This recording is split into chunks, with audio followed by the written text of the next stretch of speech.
Alrighty, guys and gals, what's going on? Welcome back to another American Reacts. We have a pretty short one today, but presumably entertaining. This was recommended to me a lot recently by dozens of people, I feel like. This is the 1978 Hardy Ferodo 1000, so, Bathurst 1000 of yesteryear. Peter Williamson, RA23 Celica, gets axe treatment. So, knowing absolutely nothing about this, I'm very interested to see what's about to unfold here. This comes from the channel Garage Celica, and this will be linked down below, so make sure to check it out. I say we dive right into this and see what the hell is going on with a Celica at Bathurst and an axe.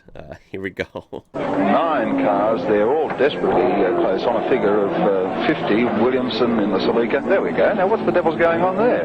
He's had a... And I was just like, what's the devil's going on there? We got a guy with a crowbar right now, and he's in the boot, or what I would call the trunk, or trunk lid specifically. Something's going on. I imagine something that they have to work on, or maybe there's some sort of adjustment for the suspension back here, an anti-roll bar or something, or maybe the fuel fill is back here. I'm not sure what's going on. Some extraordinary sort of bump there. He's been hit in the back. Oh my God, there it is. Deflected or changed the shape of the boot. Okay, well, if you haven't seen it all, there we go. We have a man swinging an axe, full speed, Paul Bunyan style, at a freaking Celica at Bathurst. They can't open the bonnet to get the fuel What in the world is going on? And they can't refuel the car. How did this happen originally? I wonder how this sort of damage happened where the trunk lid is stuck. They can't get it open, and they need to access something. What is the story here? Driver Mike Quinn, who's been earning money in England as a garbage driver, is right in his element now. He says, I can handle any sort of junk, and this looks like the junk the way you are handling this thing. And the bonnet is jammed. He's had a bump in the back. We have 4 men trying to lift the trunk lid here. It's not budging. Which has wedged it. He may have touched the fence earlier on. We did have a report from one of our cameramen that he'd gone very close to the fence. He might just have put a bit of a little nick there. And Peter Williamson, we got a bigger axe. Sweating back. You can see the perspiration on the back of Peter there. What do we got here? He says, well, if my car ever going to destroy the motor left hand. And they can't take the boot off. They won't be allowed to run without that part of the body. Oh my God, these guys are hacking at it. Anything's going on there.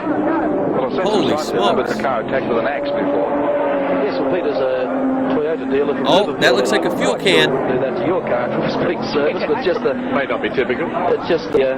They've got it through now. Now that is a very strange way to have to get That trunk is mangled. in towards refueling. Yes, they've also got to be fairly careful they get the cap back on too, otherwise get fuel slashing around in there. Oh, yeah. Peter Williamson, a little concerned about I'm going to that. guess that the fuel fill was somehow maybe like under the sheet metal, and they had to bend it out of the way, and then maybe... I mean, hopefully the fuel fill still is not kinked. Hopefully it goes down to the fuel tank, right?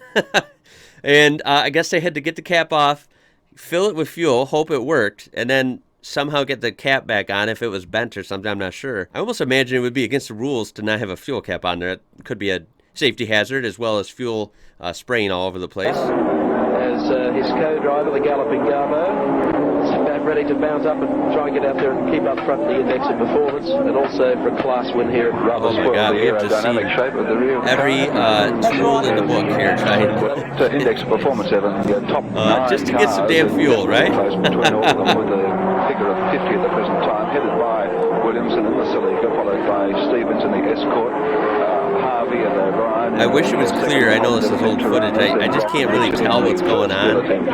It's just too grainy, but it's very entertaining and funny to watch. And Bob Morris and Fitzpatrick and Tirana all battling it out at the top of the index performance list. So Williamson is locked in a battle for the index, which is worth $5,000 and an awful lot of prestige. Why you were bootleg? Yes, well, it'll be just enough. With another of the 30 cars, the Rod Stevens and Bill Evans. Okay, we are sending him off, it looks like. All right, I guess we can call that finished. Hopefully they got their deal straight there. By the way, the audio was pretty rough too. I could barely hear it through headphones, so if you can't hear it, I'll do my best in post to fix that, but be easy on me. I don't know, that was pretty bad audio too. But that was really fun to watch. It was bizarre.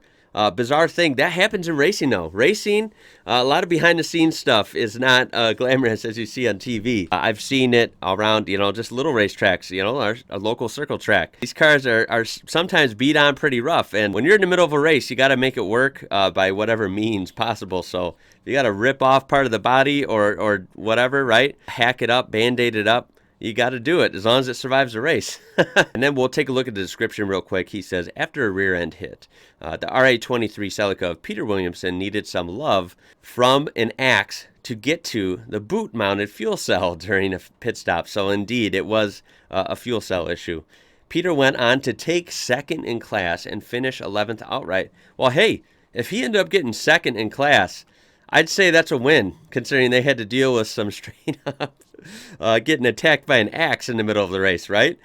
So that was pretty funny, guys. If you got a laugh from that and know anything about this situation a little more in depth than I could see here, or maybe even saw this live on TV or something, tell me down below. I'd love to hear from you guys. That was a short one, but very entertaining. Leave me more ideas for Classic Bathurst and, of course, Australian, New Zealand motorsport. Honestly, any motorsports you want me to see, tell me down below. As always, leave a like on there. It really helps the video out. Subscribe for more stuff like this. Check the description for this video and ways you can support my channel. My name is Ian. You're watching IWrocker. Until next time, catch you later.